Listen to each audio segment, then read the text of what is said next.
beautiful people. Welcome back to the Forlight podcast, your weekly podcast for all things gaming, gaming news, and all things entertainment related. I'm your host for this evening, Aiden, alongside my co-hosts. I'm Layton. I'm Ethan.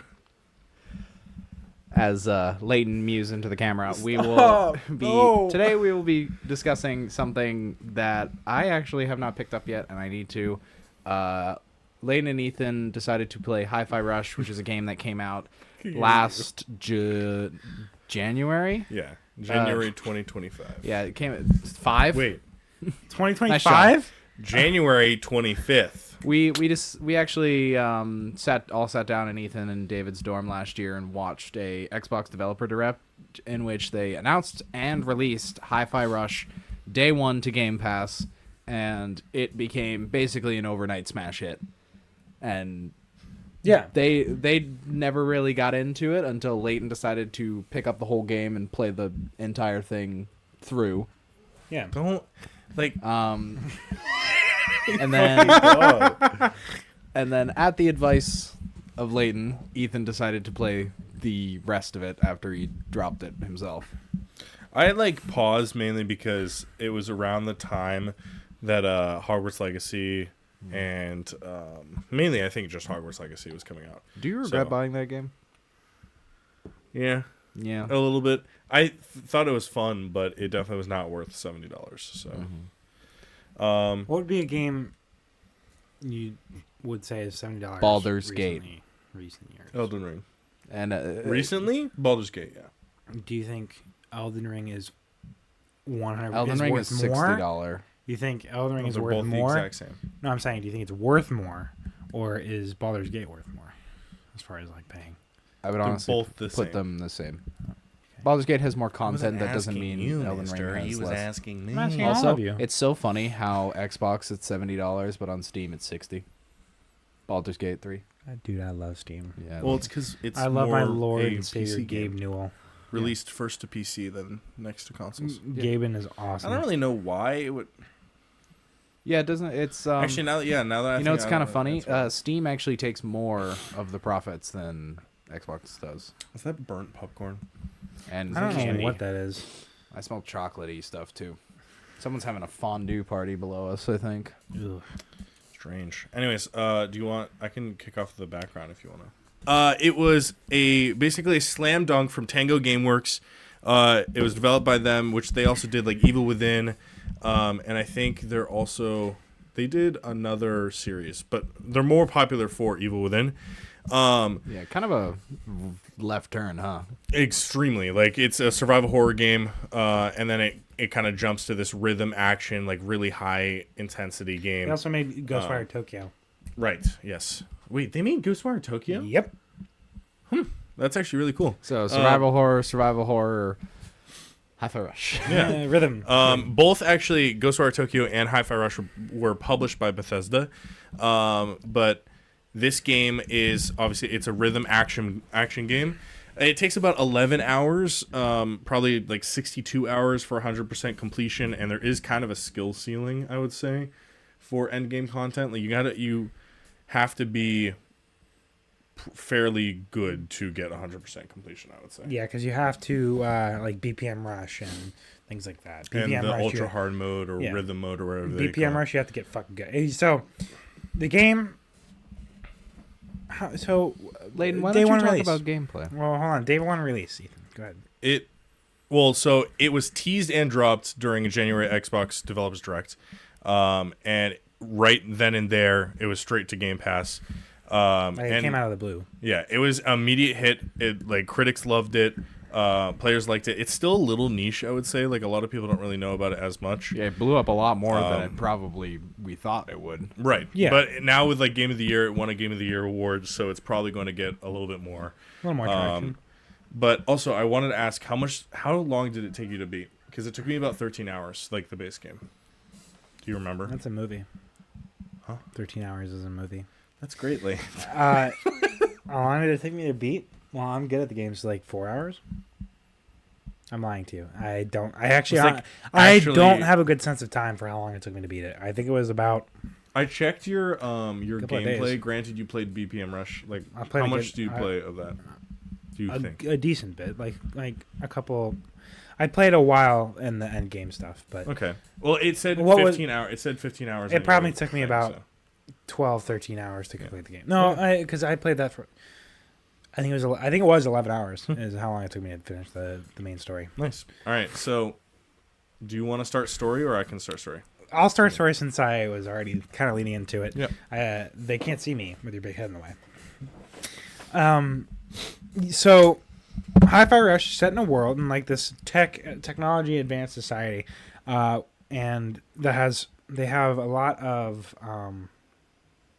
It's just this tech advanced society, and there's this extremely popular company known as Vandelay Industries, and they do a lot with robotics and a lot of what do you call Bionics. bionics, Yeah. like robotics and bionics. Is it cybernetic? I think cybernetics is more implants. Bionics would also be Bionics and cybernetics, I think they have very, very niche definitions that are used blanket for the same thing. Yeah. Okay. Well, so they're like, say you you have to have a leg amputated, they make a leg for you. Like that's kind of like how their company works. And they start a project. Vandelay Industries start this project called Project Armstrong, and you, the main character, Chai. All the characters are kind of named after tea flavors, except for one. Or food, Yeah. and except for one, which, are you sure? Are you sure that's not like some niche? Well, It's it's not every character, but it's most. Yeah, most characters are named after some sort of food or some sort of tea or like drink or something. But so our main character Chai goes into Vandelay in hopes of like receiving a robotic arm, and so he can become a rock star. That's his dream, is to become a rock star. And he is like his arm is like broken or whatever. And instead, during the procedure, his music player gets embedded into his chest, allowing him to visualize and feel the beat of everything around him. Like he can feel a beat to like how the world is moving, and you can see that in how the game plays, and like the world and all the surroundings and everything move to whatever the rhythm of the song you're listening to that the game is playing for you. So you'll move to that beat. And he then works his way through Vandelay to figure out what Project Armstrong really is, alongside a couple of friends. Originally, he's like just trying to get out, but he ends up meeting people and going to figure out what this project is. Yeah, because it's not. I think they make a comment when he at the beginning of the game that like Chai is actually, because the purpose of the story, at least at the beginning, is like Chai believes he's going to get this like robotic arm, and he's going to be able to become a rock star because he wants to be a rock star. Yeah. But the goal of at least this like portion that they're doing is that they're going to become like workers or whatever. They make a comment about it. Like his arm, like when he walks up to get his arm, it says like perfect for like trash pickup or something like that. Trash disposal, right? Yeah. And so the piece that makes it different is that he ends up being like a defect because his iPod, like he has his iPod on him, and it slips out and like lands onto his chest, or like something causes it to fall onto him in the middle of the process, and so the machine like kind of embeds it into him, and that's why he starts like hearing music or whatever, or feeling it. So Ethan, in terms of story, without spoiling anything, what did you think about it? Like, how did the pacing feel? Like, what are your overall thoughts on it? I mean, I think it was fairly straightforward for a story, at least. Like, I could see kind of where it was going as we met characters and what like certain characters were revealing about themselves and stuff like that. It was like a feel good kind of thing. Like it wasn't like there wasn't anything like deep about the story, I would say. That being said, it was really fun. All of the characters were really great. And there's only like one part of the leveling system, which I'll get to later, that I didn't really like. But other than that, like it was really, the pacing was great. It was really fluid. And it's so funny. Like the game is like really, really funny. And the amount of times I like laughed out loud was surprising to me, because I kind of had this like predetermined thing about the game. Like, like even a just looking predisposition at it, for it. Yeah, I was just like, no, this may be like cringy or something, just with how the characters are presented. But they are just really like, they play into the fact that like Chai wants to be a rock star and is like really full of himself and all that. But like, it's not. I don't know. It's not overboard or whatever. I pretty much fully agree with what you're saying here.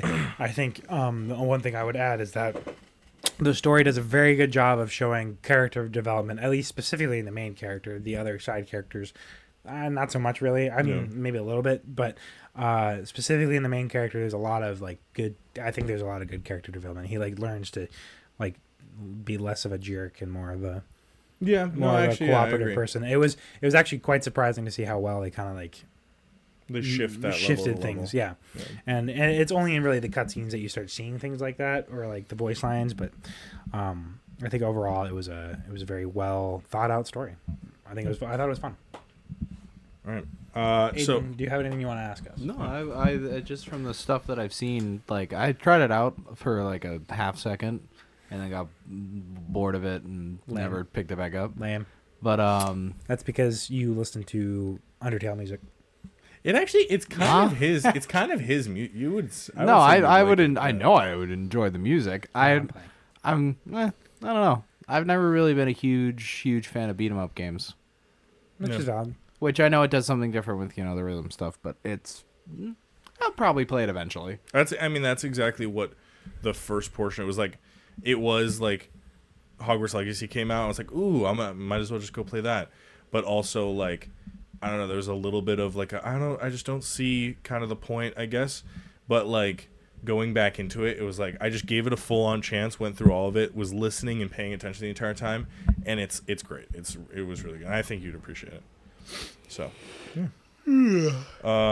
so going from story, we'll go into gameplay real quick.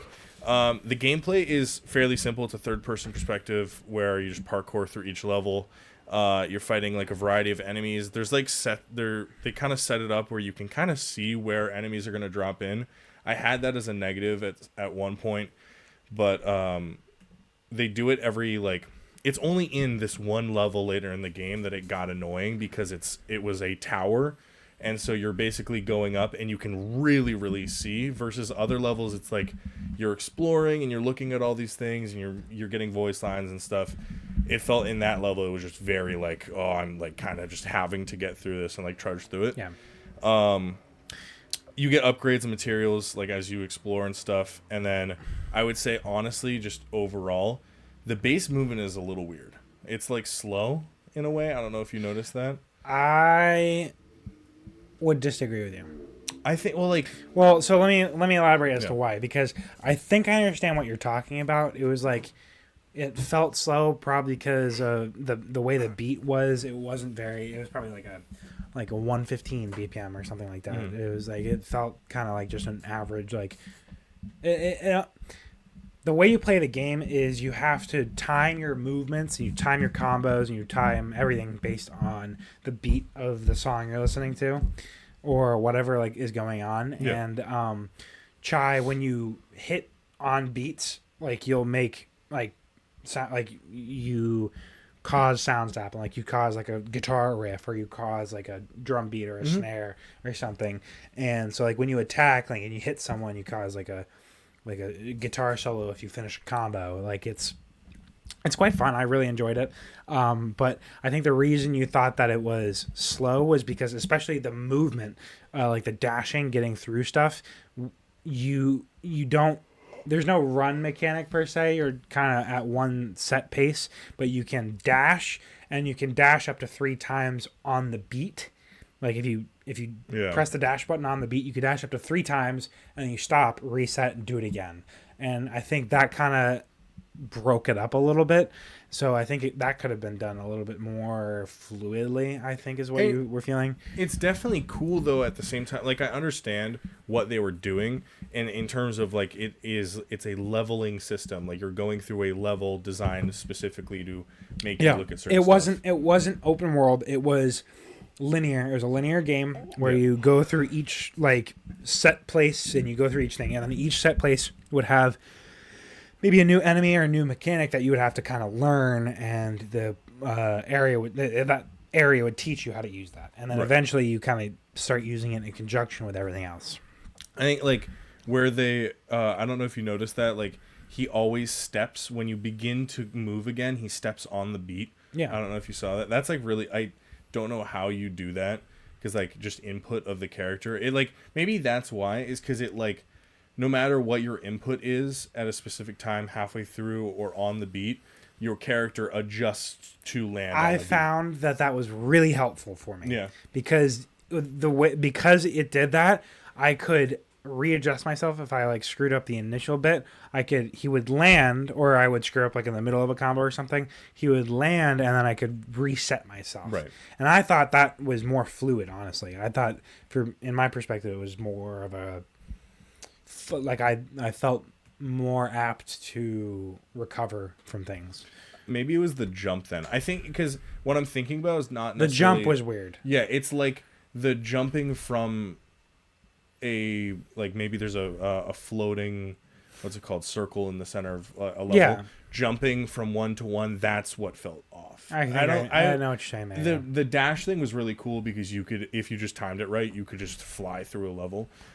It was more just like the jumping from thing to thing, I guess. Yeah. Really quickly, at the end of the game, there was this thing called BPM brush, which was like the game allowed you to do, like, there was other things you could do, and there was more to the game than just the story. Like there was like collectibles, character unlocks, like things like that. Yeah. And also different like arcade modes, and BPM Rush was one of them. So the game obviously goes off of a certain BPM, and you play on that BPM, and that's how the beat goes. But BPM Rush is you play at a certain beat, like 110, for example, and then you finish that level, and then you move up. You go up to 120. 130, and it ends up going up to 200. It's wild. 200 that mode BPM. Is so fucking crazy. I love it. I love it. It's I love so it. I love it wild. because you get into the feeling of like moving at that pace, and it's really as someone who plays guitar and as someone who I just got a drum machine for Christmas, and you're tapping. I was tapping on 200 BPM, give or take. But anyway, as someone who plays guitar and someone who had just got a drum machine for Christmas, it was like funny, like how I started getting into like how it would sound for me to play with a band or like play with somebody else at a certain pace, because I can set like the BPM, the beats per minute of my drum machine to do whatever it's doing, and I've started learning how to play at that rate, and Hi-Fi Rush kind of emulates that, and it's fun. It's a very like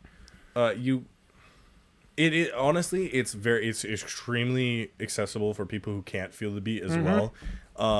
So I would say it's like a perfect beginner like rhythm game. Yeah. But it also, like, if you know the beat and you can feel that, you can do so much in terms of like complexity and like get the game from like a 5 out of 10 out of difficulty to like a 10 out of 10, and it's really good. It's quite fun. Yeah. You want to talk about the combat a little bit? I know you already kind of touched on it. Yeah. So, I mean, I guess we kind of did go through the combat. The couple of things that we didn't go over was like there is a parry system as well, where you had a dedicated parry button, and if you have to parry on the beat of an attack that an enemy's making at you, and it's kind of safe in that it's always going to be on a beat. It's not going to be off, except for a certain few special cases where there's like the special, like it puts you into a lock screen and it like plays a beat beforehand, and then you have to play that same beat and press the buttons for it. I think it's called like Rhythm Master or something like that. I think it is called Rhythm Master. It's like certain enemies had like a killing blow. Yeah, like you could basically, if you were to parry exactly how the system at the top of the screen showed you, you could kill them instantly instead of having to do more damage after so them. Normal gameplay, you're just kind of running around in this 3D environment kicking the asses of enemies, right? Yeah. Whereas this, you would beat up an enemy to a certain point where it get it to a certain like health, and then that enemy would lock you into a setting where the enemy like preps you to fight it. It goes over like a certain beat and a certain like rhythm, and then you have to perfectly, with parrying, you have to parry that rhythm perfectly using a set number of like either dodges. It would get really complex, like dodges versus parries, and some of them were real hard too. Yeah, some of them were really difficult, but it definitely is like after you do a couple, you can feel it, and it's pretty good. Yeah. But the first couple were kicking my ass. It was really funny. I think they did a very good job with that Rhythm Master bit because it was quite fun. But so there's a parry system. There's combos that you can do where you can switch between like a light attack and a heavy attack. And the heavy attack would always go over like 2 beats, where a light attack would go over 1, and then you could do an offbeat attack where you would hit can like offbeat. buy moves too. Yeah, and you can, as you go along, something about the gameplay was that you're almost like a regular game currency. Like if you like break the boxes in a room, you get a currency, like any sort of like beat 'em up or looter game or what, not looter game, but beat 'em ups. You would get like these metal scrap parts, and you could use that to purchase upgrades for Chai, or like combos for Chai, or finishers for Chai, which was another thing. The finishers were so cool. There's the finishers were sick. Hibiki or Hibiscus or something. Hibiki. I think it's Hibiki. It's so cool. It's like he like just how a finisher would be. You go into this like really intricate animation, and then you have to do something based off the finisher. And Hibiki was my favorite. Like a certain I like combo, saved up for it because I was looking at it. It's and I was so like, fun, isn't it? It was so great. But yeah, so do you want to talk about the bosses? Yeah. Honestly, I think Layton may have a different opinion on this because I know he had talks on one of the bosses. But I enjoyed all of them. I thought they were really good. There was like a couple bosses that had like just movement that was a little off, but in all, like it took me like maybe 2 or 3 tries to beat them all on the normal mode. And then beyond the bosses were great, and like the set pieces of all these boss fights were like fantastic. The real kicker for I think this game was like how they add a new enemy or a new variety of enemy, like base enemy, like you're going through a level and you're fighting like 5 or 6 enemies at once. The new enemy comes up on screen and you have to fight that one, and like at certain points those enemies would have like quips of their own, of like they're not just robots, they're like they have like this little tiny difference to them. Like there's a samurai one that was like really, really dope. That one was awesome. That was a like, sick one. And it's all based off like that kind of thing. So like the samurai robot has different moves about it, which I won't spoil. But it was like, and that repeated consistently throughout the levels. Like a bird. There was a bird one. There was a samurai robot one. There's like there's multiple giant big robots and stuff like it's that. Sick. But I think honestly, in terms of bosses, in terms of bosses and stuff like that, like it was really good. It was what I wanted out of a beat 'em up, I think, which is pretty much like going level to level and how they chalk up what you're gonna do in the story. They did really well with it. Yeah, so. I pretty much totally agree with you, except for the second to last boss you fight in the game. I'm not gonna spoil it, but I thought it was a little goofy. Personally, I was like a little. I think it's the one. Yeah, it's the Beethoven. Was so one. great. It's the Beethoven one is so awesome. The music is awesome. I thought the boss itself was a little. But also when you fight the final bad guy, the final boss, or not the very big final boss fight, but the final boss fight on top of the tower where you're fighting, with the lightning, and it's him. Like the final boss, yeah. The final before the final like level boss, right? Yeah. It's a pretty tried and true formula. Everyone knows the final boss second stage. Yeah, right. That's what it was. But that final boss first stage, that was a genuinely difficult fight for me. Like none of the other bosses felt like genuinely difficult. You can go about it in your own way. Like you go about beating up any other enemy, you can do it however you'd like. But that final one, that first part was crazy. Like I genuinely was like struggling for a good bit. I remember until I started getting it. I was like, oh my gosh. Like his health doesn't go at the beginning. It's like very, very small. Yeah. Well, so there's almost like a guard system, like where kind of like how Sekiro works, where you have to break an opponent's guard to attack them. It's like that. There's a guard system there, right. And that I almost spoiled it. That second to last boss, or that last boss, I should say, had a friggin' like a perfect guard. Like it took a lot to get through that, and then you would do a little damage, and you'd have to do it all over again. Right. It was. I got like really Rose lucky because that was with that guitar. Yeah. Oh my god, dude! I gotta show you guys. There's a oh god, what is his name? the guy who made Metal Gear Solid. Hideo Kojima. Yes, he's making a new game where there's literally I think Death Stranding 2, where one of the main guys, instead of a samurai blade, it's a fucking guitar, and he just like wields it as a samurai. It's so cool. I'll show it to you after this. I was also gonna say, I'll say that for nerdy news.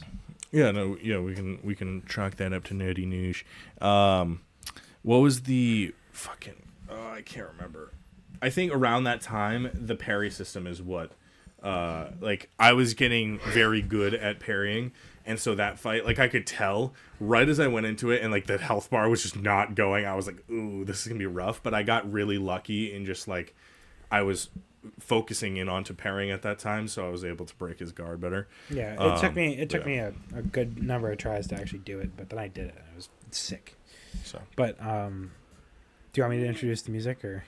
Yeah, I mean, I think I already talked about like the level design portions. Like, it's really good. They're I think all of them are around an hour. I checked. They have like a timer for how long it takes to beat, and they can range from like 15 minutes to like an hour. And the one that sucked was like I think it was like right on like 59 minutes or something. It took me to beat it the first time. So I think that's also why is like. I think maybe the pacing of it was not the greatest. I think for most of the game, the pacing was good. There was one portion where I felt like things kind of skipped almost. Like it felt like it just went really quickly. Like the pacing was really good up to one point, and then everything kind of just happened. And then you got to the second to last boss, for me, is when that happened. As soon as you got to that, the Beethoven guy, like that whole section before that kind of felt I think rushed is not quite the right word because it was still like made well. It just felt rushed in that like the story kind of like had to catch up for some reason. Which is weird because they also like, they comment on certain portions where like you skip like certain like entire towers or whatever in Vandalay, and like there's the whole thing of like, oh, we'll need to get through that, and then one of the characters is like, no, but I have an idea, and then they skip it. I think that's what it was. It was that whole section where Chai is like, they're like, okay, we need to get through this tower, we got to do this piece, and Chai was like, I've got an idea, and they skip, and they're like, Chai said, what did he say? He said, right, we're going to do this. And then he turned to the screen. He's like, but you, the viewer, aren't going to have to watch any of it. And they just liked that. I thought it was funny. I thought it was funny, but it completely threw off the pace for me because they were like instantaneously at the next, it almost felt like skipped an entire portion, and it felt like, I don't know. Did you take a break before doing that at all, or were you just all the way through? I was going kind of all the way through. Because, like, I guess how it viewed to me is I was doing it all the way through. I got up to the point and I had been fighting for like an hour, all of these, or like multiple hours, all of these bosses constantly. And then they're like, we need to get through this giant tower and it's going to be filled with enemies. It's going to be so difficult. And Chai looks and goes, we're not going to have to do that. And then he's like, they show through it. It's like, I thought that was funny. I thought it was funny. I don't know. It threw off the pacing for me a little bit. I wonder if like they could have given you an option or something like that. Like, I don't know how to. Here's an entire fucking section of the game. Do you want to do it? No. It's optional. Like, maybe they joke about it. They're like, it really doesn't matter. Like, you really, really, really don't have to do it. And then if you do it, then they're like, oh, okay, that's whatever. But yeah, go for the music ticket. So, wow, this is a rhythm game. The music had better fucking be good. Yeah. And they delivered. I can wholeheartedly say that I really enjoyed pretty much all the pieces in the game. I don't remember any of the names of them. I don't necessarily remember. It's been a while. I don't necessarily remember how they all go, but Reflection is my favorite song. They all were fun. They were all fun to play a game to, and they were all fun to listen to. And it was like kind of almost like a punky, like 2000s like kind of playlist with a couple of different things here and there. But it was fun. It was enjoyable. And it was like I ended up playing Sunset Overdrive right before we over break, and before we left I started playing Sunset Overdrive, and it kind of had a similar vibe in terms of music and whatnot. And Sunset Overdrive was really fun. That's a whole nother game, but the entire great game is a grind fest parkour. I love it. And it's all punk music and just goofing off. And it's not. I said grind fest, but I mean like literally grinding. Yeah. Like on rails. It was fun. That's a different game, but yeah, That's Sunset Overdrive. No, I'm talking about. That's what I'm saying. Yeah. Sunset Overdrive is not what we're talking about. I'm just saying like that was also really fun, and it kind of had the similar vibes as far as the music was concerned, and the music just. They crushed their playlist. Like they did such a good job with it, and it was all kind of composed for the game, and it was just fucking. Some of the songs, beautiful. Like this song names, Beethoven. Little bit of a spoiler. Holy shit! The Beethoven one was an awesome song. I didn't like the boss fight. I loved it. I thought the boss fight was great and like perfect for. I thought it was mid. Like I'll talk about it later, or maybe we can have a spoiler section maybe nearing if we have enough time.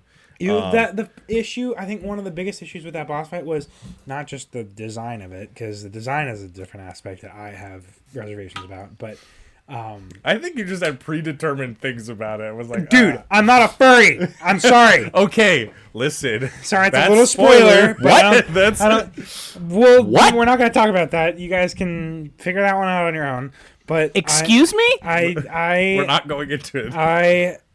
Aside from that, it was way too easy to cheese. Like, it was way too easy to not have to do any of the work for the boss fight. Like, the whole laser section, I just, like, wasn't... I think it was a little I didn't have to be there. Like, I didn't have to do any of that. I just, like, sat next to him and kicked his ass. And then we got to the second portion of it. Okay. Yeah, that's one of the reasons I don't like that fight. But, also, don't talk. I'm not going to talk about it, but it looks fucking badass. It's what I said. I don't think it's that way. I just didn't think of it that way. Like you guys are just furries. Listen.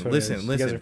Walking into that fight, also where the music just is completely silent, and then just boom. Oh my god! And then there's another moment that I won't spoil that is like kind of more like emotional and like deep. Loved that. I was like playing that song in the garage because you get a music box later and you can play all the songs that they've played.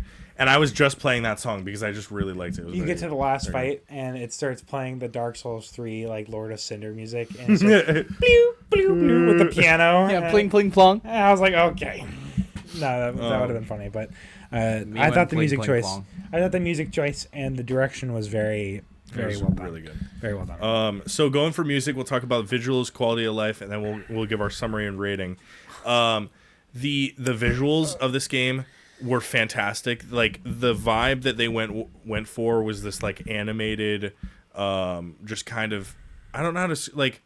What's cell shading where it's like the black border. It's sharp, yeah, and cartoonish and like cell shading almost. It wasn't quite cell shading. Cell shading is a comic book. Yeah, cell shading is what Borderlands uses, just for reference. It's like that style, but Borderlands has a little bit of a different vibe. It's just that like outlining things. Yeah, that's kind of what it looked like a comic book. Yeah, it looks a lot like a comic book, like something that I would see at the shelf on the game store. It was fun. I liked the visuals. They were very.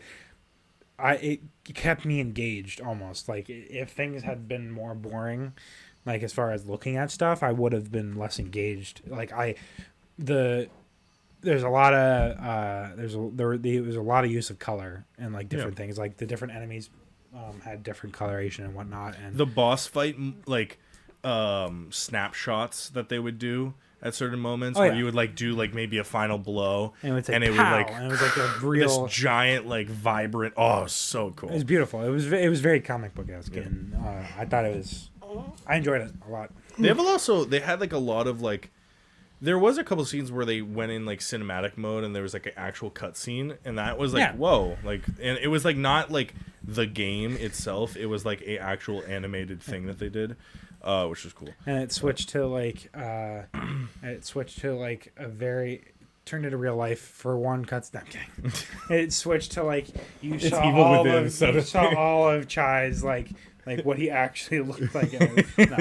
But I thought the art style was very well done. I thought it was fun, and it's almost like if this was released in 2008 when I was a kid and I played this, I would fucking love it. Yeah, it was great. It would be one of my favorite games. And they also awesome. They add like I don't know if you saw the what's it called, the Easter eggs and stuff. Like they have like the little tangogameworks snail.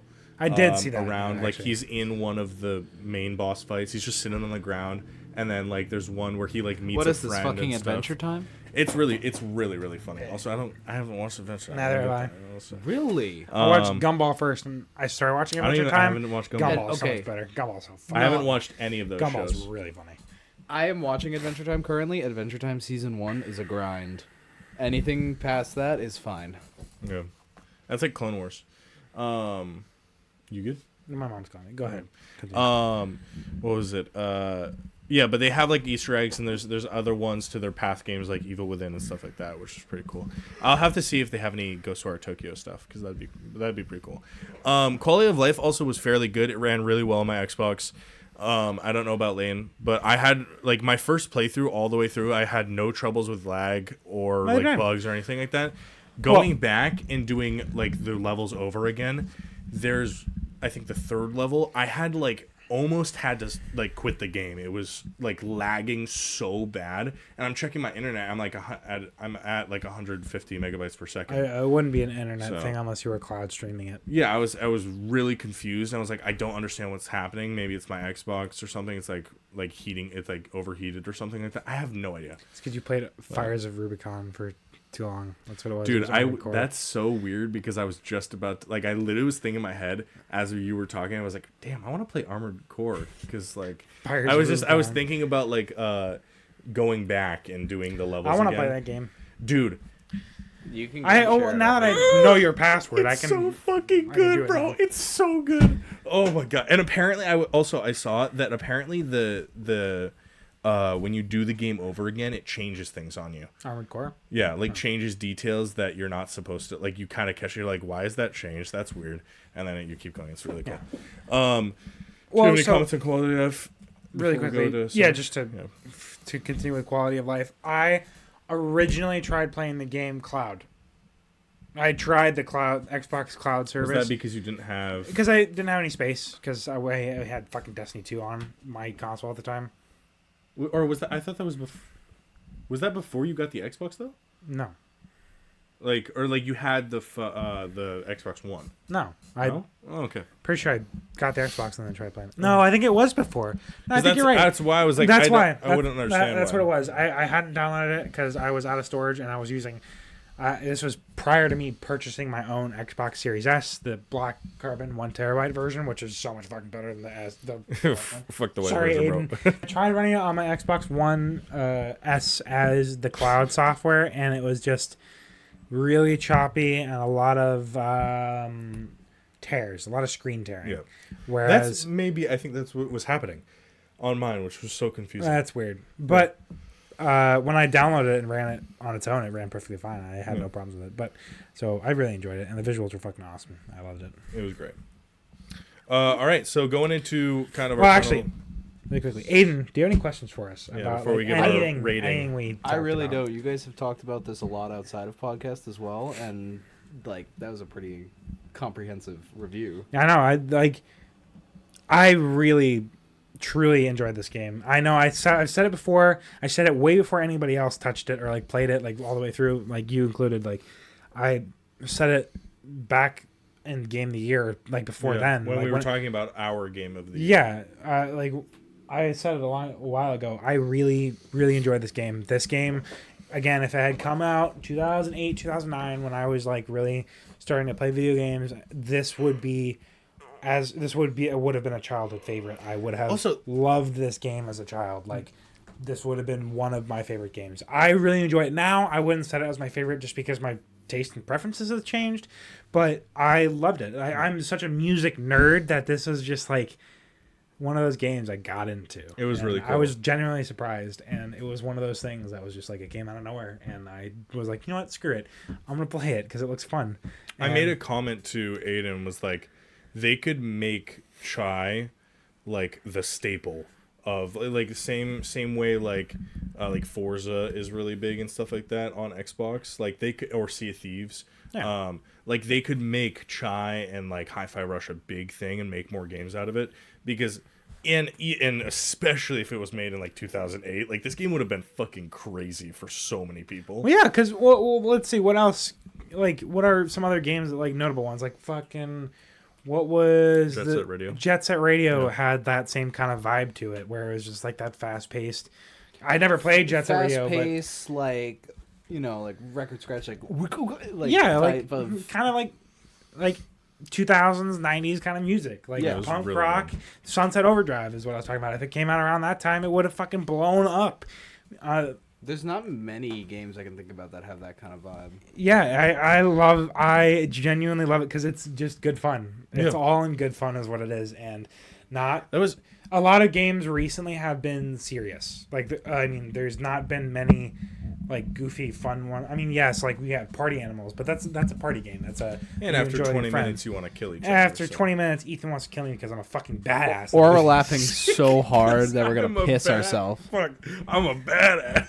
Shut the fuck up. Hey, or we're laughing so hard at the fucking gummy bear mini game that we're about to piss ourselves because Nick is dragging Ethan, his teammate, into the ground. It's just so good, yelling at the top of his lungs. I'm getting stuck in the fucking doors, like, leave me!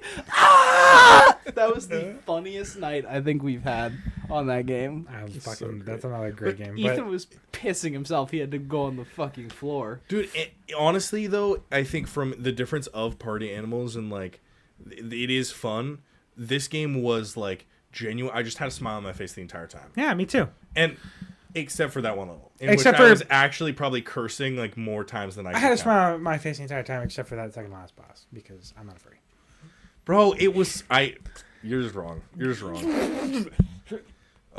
There will be some who agree with me and some who disagree with me. Anyways, do you want to do your rating first, or do you want me to do mine? I'll do mine first because I've had mine kind of stewing for a long time. I've talked about it before. This game for me was, I'm going to give it a 9.5 out of 10. That's crazy. Because straight up, it was not the perfect game in that there are other like genres and other kind of games that I would probably have a more inclination to put out of 10.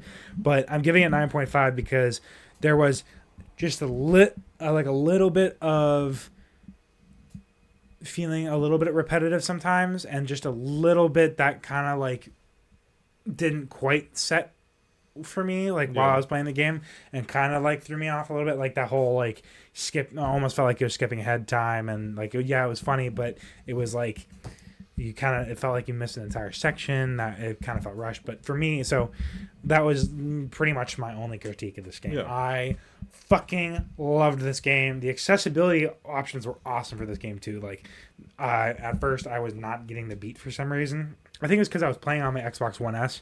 There was a little bit of input lag, a little bit more than my current one had. So there was a visualization tool that would like, you have different ways of showing the beat. Like two windows, I think. On the controller. If you press the two windows on the controller, you can choose how to have the beat look in the world and on Chai, so you could see how to play the game. And there was a couple of different ways. You have one of the side characters is a little robotic cat that one of the actual characters made, and it's like kind of sentient but not really, and he does your beats for you. He like syncs up to you and does your beats, and there's multiple different ways to visualize that. There's like just horizontal, there's just bars, there's like a 2D bar, there's like a 3D pulse, and then there's like an actual bar that you can have at the bottom of your screen the entire time. And I thought it was great. It helped me out a bit at first, but so again, my only critique was that one portion that was like felt like it skipped an entire section, and then that second to last boss fight felt a little weird. But no, I'm gonna say 9.5 because that was it. That was the only thing. This game, as I've said, would have been one of my childhood favorite games. This is probably one of my out of the blue kind of tops. Like, I was not expecting this. It was just your 2023 game of the year. Good fun all around. This was my 2023 game of the year because it was just, I loved it. It was good fun all the time. I had a smile on my face the entire time. Yeah. So going from Layton's, I have a little bit lower of a review or a rating. I've been in between 8.5 and 8. I think I'm going to go 8.5 because realistically, what the fuck was that? There's a little sand. Ignore it. Okay. I I think I've been in between 8.5 and 8 this entire time. I think I'm gonna go with 8.5 because realistically, the negatives did not outweigh I don't know how to describe it because it was in the moment I would definitely put it down. I think I was at like a 6 out of 10. I was like during that level. Yeah, at the time I remember was you talking about really it. pissed. At the times when you were experiencing it, you were like, this game dropped to a 6 for me. I'm like, because wow, really? It was like it's so much more prevalent when you have something like Forsaken or anything that's Forsaken, like the Square Enix game that sucked. Yeah. Like that was dog shit. So you don't expect anything, but if there's a huge peak somewhere and it's suddenly fun, you're like, oh, dang, this wasn't that bad. And that it was the opposite for Hi-Fi Rush. It was like it was fantastic the entire time, and then it like starkly dropped off for me. And so because it was so stark, I was like, oh shit, I don't like this. Oh my god, why would they do this? And it felt like just that one level. It was literally just that one level, and it was honestly like halfway through that level. The first portion is great. It just needed to be shorter, and it just needed to be tighter in terms of like what we were doing. Yeah. I get. Yeah, I know what you're talking about because there was like 3 full sections that you had to go through. That was all the same shit. The exact same thing. Yeah. I know what you're talking about. Honestly, I didn't find that bad personally. Well, that's because I had other reservations. I was just enjoying myself at that point. But I think honestly now that I reflected on it, and I've actually played that level back a couple times, and it's not as bad. It's still kind of rough to get through. Well, before you say your rating, I just want to remind you of that one last portion where he's like feeling the beat and he's like he's gonna destroy. Oh no, it's my favorite scene. I loved that fucking scene. It was so good. I thought it was fun. The way they did the. No, I'm not gonna spoil it. Oh my god. Yeah, it's fucking awesome music design. Great fucking music. Dude, it's so good. Awesome but yeah, I'm gonna give the rating of 8.5, which that means for Forlight we have a 9 out of 10 for Hi-Fi Rush. 9 out of 10 rating, which is one of the highest we've had. Yeah. What else? Ori was a 10. Ori was I think it was like a 9.75 actually. I think David gave it the first Blind Forest was 10, and then Ori Will of the Wisp was like a 9 something. Yeah. But yeah, so that's our Hi-Fi Rush review. To our no viewers. Hey bro, Hey. 4. We got more. We do this because we have fun, not for We're viewers, enjoying maybe. ourselves. But you said you wanted nerdy news. I don't really have any nerdy news. I honestly forgot what I was going to say before, but I have something even better. Okay. Indiana Jones. FromSoft is talking. Okay, well. What do you mean by that? Let me see your tabs. Let me see your open tabs, please. It's the expansion. Oh yeah. Sorry. The expansion for Sekiro, right? That's an L, bro. Shadow of the Erd Tree. Nah, everyone knows what the fuck I'm talking about. Yeah, Shadow of the Erd Tree. As soon as I said fucking From Software. But apparently recently they went and did interviews and were saying that Shadow of the Erd Tree is done development. It's finished. And they're in the quality assessment era of development. Yeah, I'm looking like a day ago. Yeah. Yesterday. That's fucking wild. That's that's probably not entirely accurate. It was probably like a week ago that they did the thing. I'm saying the articles are coming out now. It's probably like prior to like a more of like but it's they were basically making it out to be like, yeah, it's done. It's pretty much ready. We're just testing the last few things, doing some beta testing and stuff. Hidetaka Miyazaki. And so we could have this as early as summer. Oh my god. Probably. Armored Core came out in 1997. Holy shit. Christ. That's awesome. Shadow of the Erd Tree could be closer than we think because some people who have way too much free time on their hands were stalking the Elden Ring Steam DB page. Yeah. And a new DLC popped up for a moment. A new file has been added. Interesting. Recently. Interesting. Very recently. Well, I guess it looks like I gotta finish the fucking game. You mean play the game? I mean play the game at all. You should just Steam share it. I can't use Steam. My computer Or cannot run the game. Game Xbox, share. that's what I'm doing with Ethan. Ethan, I you just and- forgot his password. You and me have got to fucking play through Elden Ring too. Like I would like, I want to start a new character and do beat the like game again. do a series on it. I'd love to. Yeah, no, I'd stream the whole fucking thing with you. I think I have it installed, or maybe I didn't. do Resident Evil. Yeah, I had the reason I've also, if people have been seeing this, because this is gonna go out as well. I Gotta pee. You gotta pee. Okay. Hurry up. Well, I had a trouble with the file. It fucking messed up, so I have to re-edit the video, and I was just like so annoyed at it, so I haven't done You're it. done with it. But yeah, you'll see more of that soon. But yes, Elden Ring DLC, and it's making me want to replay the entire game again. Valid. I'm making an intelligence dex. Oh, there was I haven't played that yet. There was a state of play for PlayStation. We'll talk about that. The Hideo Kojima thing that I mentioned today as well came out. So I'm gonna. That was what I was going to talk about. Rise of Ronin is confirmed to be fully open world. PlayStation 5 exclusive. Yep. Get fucked. Oh, and it is in fact. Remember how I was saying like it looks like that thing on Game Pass, Neo? Yeah. It's developed by the same people. Oh, interesting.